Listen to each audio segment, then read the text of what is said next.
Y les quiero proponer también durante este mes de enero, en estos programas de la mañana, que podamos estar estudiando la doctrina sobre la iglesia. Y por eso les quiero recomendar que todos aquellos que hagan uso de ya sea computadora o teléfono móvil puedan descargarse o quizás hacerse un usuario en la aplicación de Kindle. Se llama, así se dice en español, en inglés se pronuncia diferente, pero es con K, Kindle. Es una aplicación de Amazon. Allí ustedes pueden comprar libros y hay muchos libros cristianos disponibles, pero además de que uno puede comprar, hay algunos libros que están disponibles gratis. Entonces les quiero recomendar a un autor que se llama R.C. Sproul. R.C. Sproul, él tiene una serie de libros que se llaman Preguntas Cruciales. Son algo así de 19, 20 libros, libros cortos de 50, 60 páginas en general, y allí se tratan temas centrales de la fe cristiana. Por eso, basado en uno de esos libros, vamos a tener este estudio sobre la doctrina de la iglesia. Y comencemos entonces con la pregunta, que es el título del libro, también el nombre del libro: ¿qué es la iglesia? ¿Qué es la iglesia? Cuando nosotros pensamos en esto, podemos recordar que nosotros no somos los primeros cristianos sobre la faz de la tierra, sino que en este siglo que nos ha tocado vivir, el siglo XXI, algunos ya venimos del siglo XX, pero bueno, en esta época, nosotros somos un eslabón más en la cadena de tantos cristianos que han ido añadiéndose a la iglesia. Entonces, podemos hacer uso de nuestra tradición cristiana para ver qué es lo que se ha dicho siempre sobre la iglesia. Y podemos encontrar que hace muchos años se hizo un concilio, es decir, que la iglesia de ese entonces, los pastores, los obispos, tomaron la decisión de reunirse en una gran cantidad y definir más claramente la doctrina, definir más claramente la creencia de los cristianos. Y se hizo el concilio de Nicea, esto ya allá por los primeros siglos de la iglesia. Y en ese concilio se define parte de la doctrina de la iglesia y se elaboró un credo que dice así: creo en la iglesia, que es una, santa, católica y apostólica. Lo voy a repetir: creo en la iglesia, que es una, santa, católica y apostólica. Antes de meternos más en el desarrollo de esto, recuerden que decir que creemos en la iglesia católica no significa que creemos en la iglesia católico-romana, en la iglesia papista, sino que católico no es un término que da un nombre, no es un sustantivo, sino que es un término descriptivo. Católico describe, está diciendo que la iglesia es universal, porque está compuesta de los cristianos de todo lugar, en todo tiempo. Pero retomemos: creo en la iglesia que es una, santa, católica o universal y apostólica. Entonces, estos son 4 atributos de la iglesia que nosotros debemos conocer si queremos apreciar correctamente la iglesia. Comencemos por una. La iglesia es una. Si tienen sus Biblias, pueden acompañarme al Evangelio de Juan, capítulo 17. Y en este Evangelio vamos a encontrar una oración. Es quizás la oración más larga que tenemos registrada en las Escrituras del Señor Jesucristo. Y Él allí ora por sus discípulos, ora por la iglesia, por aquellos que nos íbamos a añadir a su iglesia después de su muerte, después de la muerte incluso de sus discípulos. Y Él ora por nuestra unidad. Dice así una parte de esta oración, Juan capítulo 17, versículos 20 hasta el 23. Dice así: mas no ruego solamente por estos, es decir, por los discípulos que Él tenía en ese momento, sino también por los que han de creer en mí por la palabra de ellos. Así que Jesús ahí está orando por nosotros, los que hemos creído por el testimonio de los apóstoles. ¿Y qué es lo que pedía? ¿Cuál es el propósito de la oración de Cristo? Dice, versículo 21, para que sean uno, como tú, oh Padre, en mí y yo en ti, que también ellos sean uno en nosotros, para que el mundo crea que tú me enviaste. Así que la unidad de los creyentes sería un testimonio de que Jesucristo verdaderamente vino al mundo. Versículo 22, la gloria que me diste, yo les he dado, para que sean uno, así como nosotros somos uno, yo en ellos y tú en mí, para que sean perfectos en unidad, para que el mundo conozca que tú me enviaste y que los has amado a ellos como también a mí me has amado. Así que Jesús habló de la unidad de la iglesia. Pero es probable que en este momento alguno esté pensando, bueno, pero ¿cómo puede ser que creamos que la iglesia es una si está tan dividida? Piensen, por ejemplo, aquí nomás en Vergara, nuestra localidad, que es un pueblo tan pequeño, nosotros podemos encontrar a la iglesia cristiana evangélica Templo Calvario, nuestra congregación, que nos consideramos bautistas. Sin embargo, también hay iglesias pentecostales. Sabemos que está la Iglesia Católica Romana, sabemos que hay grupos adventistas, y quizás estoy dejando de mencionar alguno, pero vemos que hay varias congregaciones. Si nos vamos lo mismo aquí alrededor, a otras localidades, vamos a ver que hay más de una congregación de cristianos. Entonces, ¿cómo puede ser que creamos que la iglesia es una si está dividida? ¿Cómo puede ser esto? Bueno, tenemos que entender en qué sentido la iglesia es una. La realidad actual de que la iglesia está tan fragmentada, que tenemos tantos grupos diferentes, ha llevado a buscar soluciones a lo largo de la historia. La gente ha querido buscar soluciones, diciendo, ¿cómo podemos hacer para preservar la unidad de la iglesia? Una de las soluciones en el siglo XX ha sido lo que se llamó movimiento ecuménico, no económico, sino ecuménico. Movimiento ecuménico. Y se elaboró entonces lo que se llamó el Concilio Mundial de Iglesias. La idea era que las iglesias de distintas denominaciones, es decir, bautistas, pentecostales, presbiterianos, metodistas, luteranos, anglicanos, etcétera, etcétera, que las distintas congregaciones se juntaran y pudieran llegar a acuerdos para que tuvieran entonces unidad. Saben que lo que pasó fue más fragmentación, se generó más división, porque imagínense, venían algunas congregaciones con credos diferentes, con prácticas diferentes, se fusionaban, pero se fusionaban por una decisión del liderazgo o quizá de la mayoría, pero dentro de cada congregación seguía habiendo gente que quería seguir siendo de su denominación y no unirse a los demás. Entonces, después de haber hecho esa unión, se hacía nuevamente una fragmentación. Por lo tanto, el movimiento ecuménico no fue la solución para la fragmentación de la iglesia.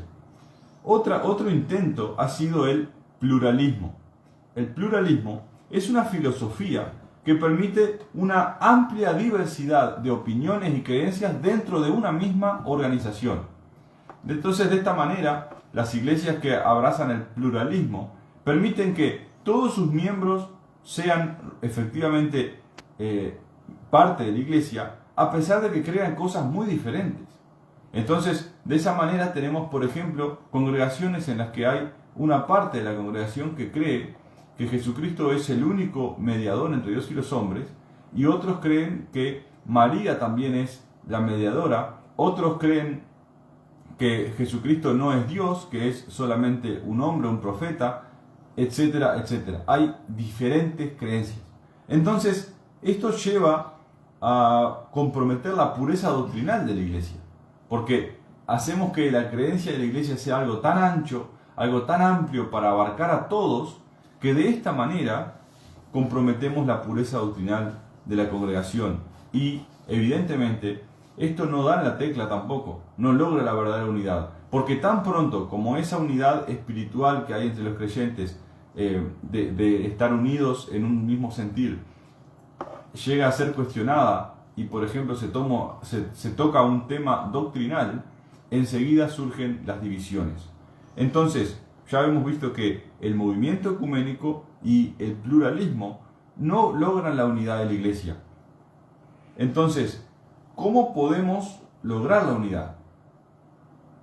¿Cómo podemos ver que la iglesia realmente sea una? Debemos recordar que en los siglos XV, XVI, XVII se dieron grandes movimientos religiosos y sobre todo en el XVI, XVII lo que se llamó movimiento protestante, la Reforma Protestante. Allí hubo gente que estaba dentro de la Iglesia Católica Romana que se dio cuenta de que había cosas que no andaban bien y entonces comenzaron a estudiar más profundamente las Escrituras y terminaron saliéndose, o más bien siendo expulsados de la Iglesia, y formaron lo que hoy se conoce como el movimiento protestante, las iglesias protestantes o evangélicas. Pero ellos vieron que la unidad era algo importante, y la unidad no estaba basada en el papado, no estaba basada en estar sujetos al Papa, sino que la unidad era doctrinal, es decir, la unidad era de creencia. ¿Qué es lo que une a los cristianos? Que ellos creen lo mismo. Por lo tanto, ellos tomaron la decisión de elaborar confesiones de fe. Y por eso ustedes pueden buscar y leer, está, por ejemplo, la confesión de fe de Westminster, de allá del año 1647, si no me equivoco. También tenemos la confesión bautista de fe del año 1689. Y hay otras, la confesión de Augsburgo, la confesión helvética, hay catecismos y distintos documentos que los pastores y maestros de esa época formularon para que las distintas congregaciones se reunieran, no unidos por factores externos como la condición socioeconómica, no reunidos bajo banderas políticas o nacionales, sino unidos por la misma fe en el Señor Jesucristo. Entonces, las confesiones de fe son declaraciones dogmáticas, es decir, expresiones del dogma cristiano, de lo que nosotros creemos, que exponen las doctrinas aceptadas y confesadas por las iglesias. Entonces, son como grandes resúmenes de lo central de la fe cristiana. Allí, por ejemplo, se deja claro que creemos en la Trinidad, es decir, que Dios es uno en tres personas. Se deja claro que creemos también en que Jesucristo es verdadero Dios y verdadero hombre, es decir, una sola persona con dos naturalezas. Se habla también de la creencia en la resurrección del cuerpo, en el porvenir, y así por delante. Entonces, ¿qué hay de usted, estimado oyente? ¿Usted pertenece a una iglesia? ¿Por qué pertenece a una iglesia? Es probable que usted sea parte de una iglesia porque se siente solo y allí encuentre un grupo. Quizás porque es parte de su tradición. Sus padres iban a la iglesia, usted va a su iglesia, ahora usted manda a sus hijos, usted lleva a sus hijos. Quizás allí tiene sus amigos. Quizás simplemente está encontrando en la iglesia gente de su misma condición socioeconómica. Quizás simplemente encuentra en su iglesia unidad espiritual, es decir, estamos para lo mismo, nos juntamos, pasamos lindo, hacemos actividades, ayudamos a las personas, hacemos algunas obras de beneficencia y de esta manera me siento cómodo. Pero ¿saben qué? Esa no es la razón para estar unidos a la iglesia. Si usted pertenece a una iglesia, debe pertenecer a ella en razón de lo que esa iglesia cree. La razón para estar unidos a una congregación es lo que esa iglesia cree. La unidad de la iglesia cristiana es una unidad de creencia. Es decir, yo soy uno con mis hermanos de la iglesia porque yo creo en el mismo evangelio, porque yo creo en el mismo Dios, en el mismo Cristo. Yo acepto la misma fe que ellos. Por ejemplo, vamos a Efesios, allí en el capítulo 4, Pablo habla de esta unidad y dice lo siguiente. Miren, Pablo dice: yo pues, preso en el Señor, porque Pablo estaba preso en ese momento, os ruego, es decir, yo les pido encarecidamente a ustedes los cristianos, que andéis como es digno de la vocación con que fuisteis llamados. Esto significa, hermanos, ustedes como iglesia tienen un llamado de parte de Dios, tienen una vocación de parte de Dios. Bueno, compórtense como es digno de ese llamado. ¿Cómo lo hacemos? Andando con toda humildad y mansedumbre, soportándonos con paciencia los unos a los otros. Y allí en el versículo 3 dice: solícitos, es decir, bien dispuestos, con muchas ganas de ¿qué? De guardar la unidad del Espíritu en el vínculo de la paz. Y allí nos da la clave de la unidad. Dice: un Señor, una fe, un bautismo, un Dios y Padre de todos, el cual es sobre todos y por todos y en todos. Entonces, ¿en qué se basa la unidad de la iglesia cristiana? Es una unidad de creencia. Tenemos un Señor, tenemos una fe, tenemos un bautismo, tenemos un Dios y Padre de todos. Todos somos hijos del mismo Padre, aquellos que profesamos la fe cristiana. Entonces, estamos unidos por la misma fe. Quizás en este momento usted está diciendo: bueno, pero la misma existencia de las distintas denominaciones evidencia que tenemos credos diferentes, que creemos cosas diferentes. Entonces, ¿cómo puede ser que tengamos la misma fe? ¿Cómo puede ser que digamos que la iglesia es una? Bueno, estamos unidos en la verdad. Estamos unidos en la verdad central, la verdad esencial del Evangelio. Y vamos a avanzar rápidamente para llegar a una conclusión diciendo esto: la Iglesia a lo largo de la historia ha distinguido entre lo que es un error y lo que es una herejía. Y la distinción entre error y teología no es una distinción de tipo, sino de grado. Es decir, que no es que el error es una cosa y la herejía es otra cosa, sino que la herejía es un error, pero mucho más grave. ¿Me explico? La herejía entonces es un error, pero mucho más grave. Entonces, la Iglesia ha hecho esta distinción. ¿Qué es entonces un simple error de creencia o de pensamiento? Bueno, son errores que no están relacionados con la creencia esencial del cristianismo, que no afectan la esencia de la Iglesia, que no atacan la vida misma de la Iglesia, que no van contra las doctrinas que son indispensables aceptar y creer para ser salvos de nuestros pecados. Por ejemplo, una herejía sería creer, como creen los testigos de Jehová, que Jesucristo no es Dios. Eso es una herejía. Los testigos de Jehová son entonces herejes. Otra herejía puede ser creer que Dios no es trino. También la cometen los testigos de Jehová. Entonces, eso es una herejía, algo que va contra la centralidad, contra lo esencial de la fe cristiana. Pero, ¿cuál puede ser un error? Bueno, las distintas denominaciones van a ver como error algunas prácticas de otros. Y para entender eso, por ejemplo, podemos tomar el caso del modo del bautismo. Todos estamos de acuerdo, los cristianos evangélicos, los protestantes, en que debemos bautizarnos en el nombre del Padre, del Hijo y del Espíritu Santo. Es decir, un bautismo trinitario. Un bautismo que nos introduce al cuerpo de Cristo, que nos introduce a la iglesia. Es un testimonio público de que hemos aceptado la fe cristiana. Pero, ¿cuál es el modo correcto del bautismo? Por ejemplo, nosotros que somos bautistas, nosotros practicamos el bautismo por inmersión.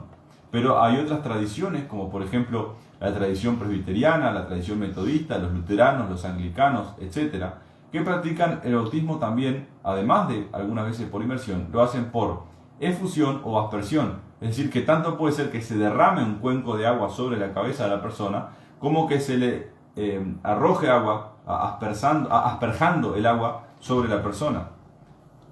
Nosotros estamos de acuerdo en que es un tema importante, y todos los cristianos evangélicos y protestantes estamos de acuerdo en que nos esforzamos por hacer la voluntad de Dios. Pero entendemos que tenemos un desacuerdo en ese tema. Pero el hecho de que exista ese desacuerdo no compromete lo esencial de la fe, porque nosotros seguimos profesando que Jesucristo es el Señor, el único Salvador de los hombres, que Él murió por nosotros para salvarnos y que resucitó para nuestra justificación. Y por fe en Él, entonces, recibimos el bautismo, sea de un modo o de otro. Entonces, lo esencial es claro, y en eso estamos unidos en la verdad. Entonces, ¿en qué manera la iglesia es una? ¿En qué manera? ¿En qué sentido? En que todos los cristianos de todo el mundo, en todo lugar, creemos exactamente lo mismo. Hermanos, amigos que nos han acompañado hoy, quiero terminar diciendo lo siguiente. Cuando nosotros confesamos el credo de los apóstoles y decimos, creo en la Santa Iglesia Universal, la comunión de los santos, estamos diciendo que nosotros hoy, en el siglo XXI, incluso aquí en un pueblo tan pequeño como Vergara, nosotros hoy tenemos comunión con los santos de toda la antigüedad, con la iglesia triunfante, aquellos que ya han muerto y están con Cristo, y también con la iglesia militante. Todos comulgamos, ¿por qué? Porque todos creemos en el mismo Cristo y somos todos hermanos, hijos del mismo Padre Celestial. Así que confesemos que la iglesia es una para la gloria de Dios.